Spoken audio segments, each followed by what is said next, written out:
In this episode, I'm going to talk to you about an idea called destination addiction.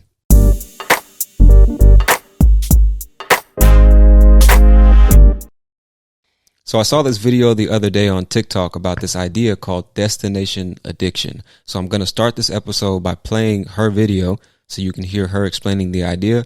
And then we'll talk about a little bit of vocabulary, some words or phrases that I think maybe you've never heard before or just aren't so easy to understand when you first hear them. And then after that, I'll share my own thoughts and ideas about destination addiction. And that'll be the episode for today. All right, so I'm going to play the video now. Do you have destination addiction? It's the idea that there is some destination you're going to get to when you can all of a sudden be happy, right? Once I get the job, once I get married, once I have this much money, then I can exhale and enjoy it. And it's not just the idea that that event is going to make you happy. It's the delusion that once you get there, you're going to be a completely different person. Like, once I have that career, I'm going to feel confident, know what to do, make decisions, never procrastinate. Once I get married, I'm going to communicate effortlessly. I'm going to be loving and grateful all the time. I mean, it sounds ridiculous, but this is how we all think. And the worst part about it is that you miss out on so much happiness in this imperfect life of yours right now. So there is no destination, ever. It's always just a journey. And if you could slow down long enough, you just might enjoy it. All right, so before we explore this idea of destination addiction, I just want to share a couple key vocabulary words with you that she used during that clip. The first one is all of a sudden. All of a sudden. And really all this means is quickly and unexpectedly. Another way to say all of a sudden is out of nowhere or suddenly. Okay, so all of a sudden, suddenly, or out of nowhere, they're essentially the same thing. All right. The next word on the list is exhale. Exhale just means to breathe out, to let the air in your body go outside of your body. So when we bring air into the body, we inhale. And then when we let the air out of our body, we blow out. That's called exhaling. All right. The next word on the list is delusion. Delusion. Now, if you look this word up in Google, this is what you're going to find as the definition. An idiosyncratic belief or impression that is firmly maintained despite being contradicted by what is generally accepted as reality or rational argument, typically a symptom of mental disorder. Like, English is my first language, and when I read that, I'm like, what the fuck? So a more natural, a more simple way of saying that is basically a belief or an idea that you have in your mind. And in your mind, it's true and there's no doubting that. But to the rest of the world or society or your friends, all the other people around you have proven that this is clearly not true. You know what I mean? It's like saying the sky is purple or the sky is red, for example, when it's clear, at least to the rest of us, that the sky is blue. So you have this delusion, this unreasonable belief in your mind that the sky is red when it's clearly not. So maybe not the best example, but that's a case, or that's an example of a delusion. And someone who has a delusion in their mind is what we call delusional. So if you're a delusional person, it means that you have some type of delusions in your head that you refuse to accept as untrue, false, or just crazy or weird or something like that. Hopefully that makes sense. All right, and the last one on the list is miss out on. 3 words, 1 phrase. It's really like a phrasal verb if you think about it. Miss out on. And typically or almost always we miss out on something, an event or something like that. So to miss out on something just means to not be able to experience or to fail to take advantage of an opportunity or a chance. So if I miss out on the chance to, travel to Greece, it just means I missed the opportunity. Why we can't just say I missed the opportunity, I don't know. But now the phrasal verb miss out on just means that you miss an opportunity or a chance, or you fail to take advantage of an opportunity or a chance.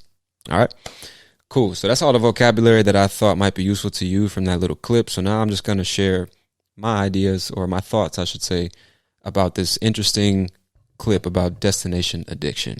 All right. And like I said in the last episode, if you're watching this on YouTube, I'm going to be looking up and down constantly because my notes are here, my script is here, and I know you're there. I'm not going to forget about you. But just so you know, you might be asking yourself, why does he keep looking down like that? It's because I'm reading. All right.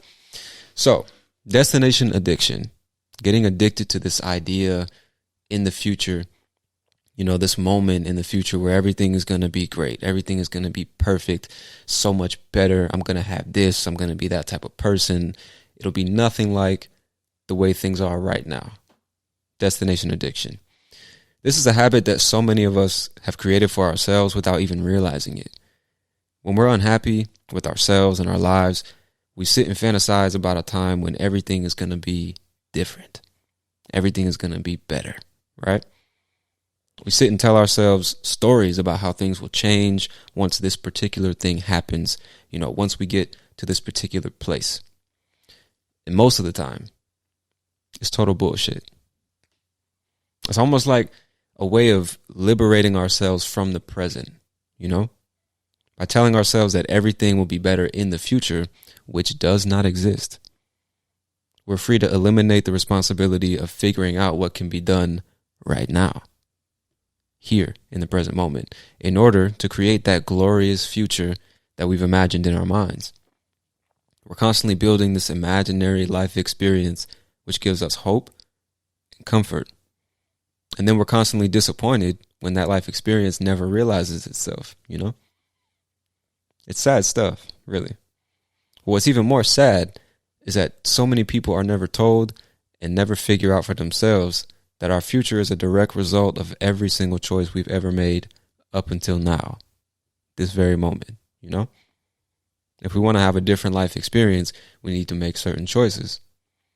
I know it sounds obvious when I say it, but some of the most obvious lessons we need to learn in life are so often overlooked, so often ignored. It's so much easier to sit and tell ourselves a story about what life will be like than it actually is to get up and do something to turn our imagination into reality. But why is that?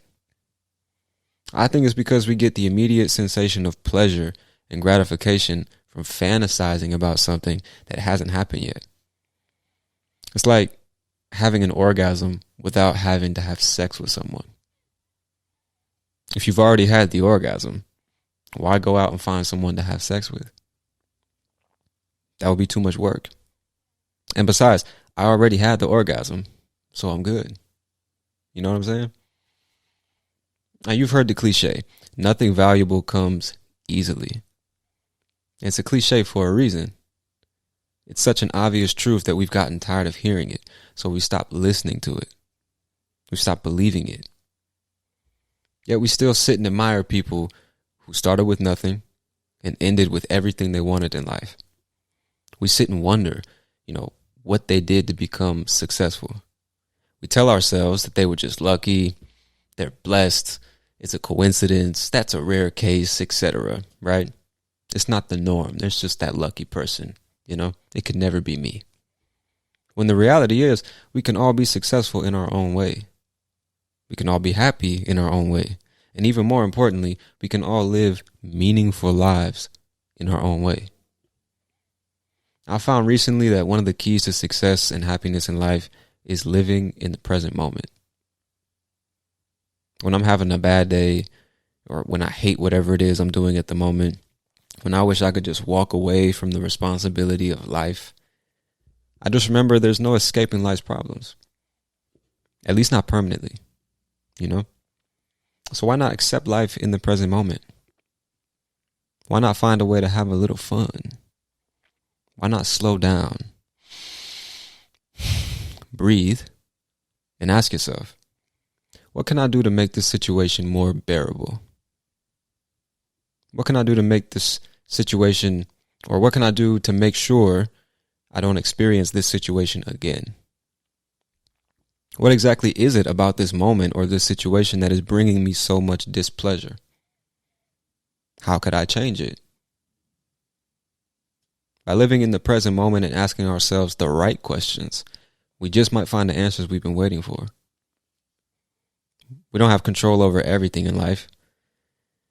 We don't have control over most things in life.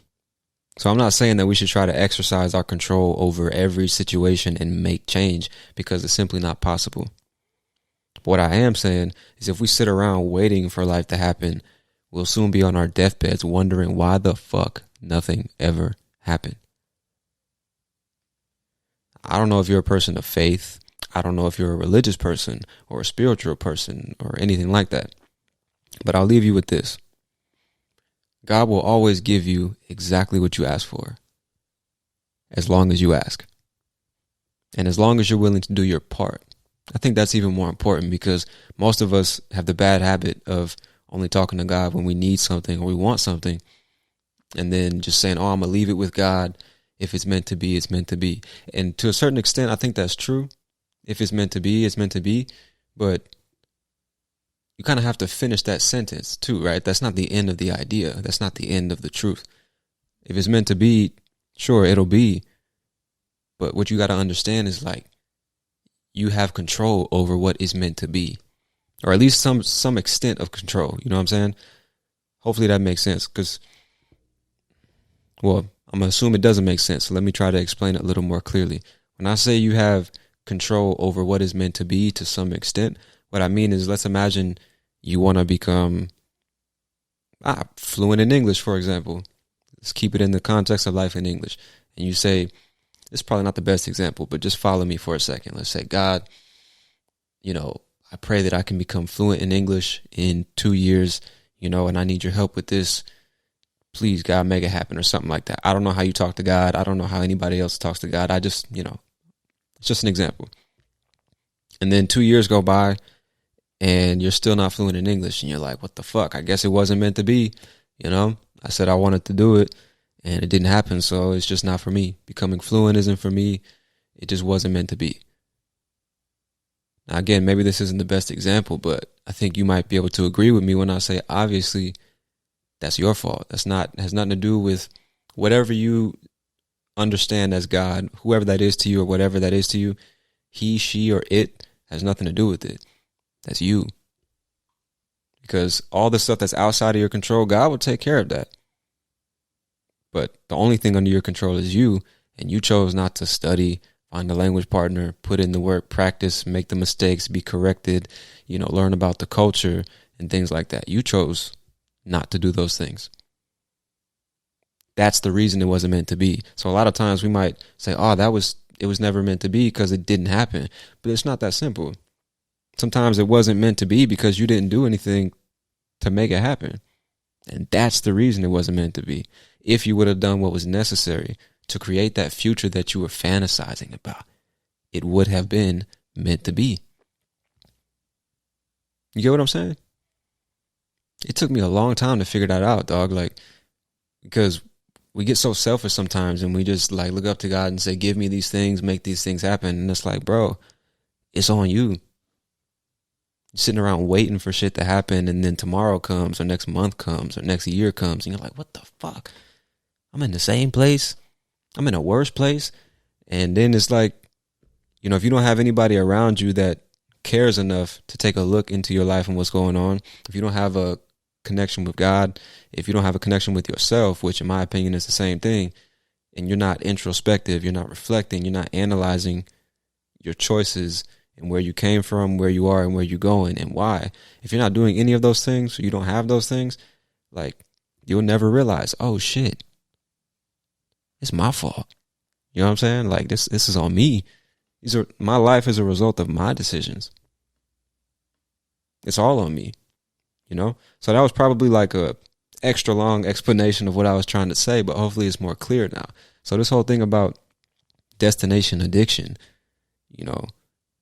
like I said in the beginning, it's a habit that we've created for ourselves that we really need to replace with something more productive. You know what I mean? Because like I said, you will get what you want as long as you ask for it and you're willing to do your part. You never hear the second half of that sentence, ask and it will be given, right? That's the idea. But they never finish the sentence. Ask and it will be given as long as you do your part. That's the end of that sentence. Now, you may not get it exactly when you ask for it, but it will be when the time is right. That's what I believe. I don't know what you believe, but that's what I believe. So instead of fantasizing about the future that will never come, the future will never come. It doesn't exist. Start using God's greatest gift, your imagination, right here, right now, in the present moment. Take action and participate in the game that we call life. It's so much more fun that way.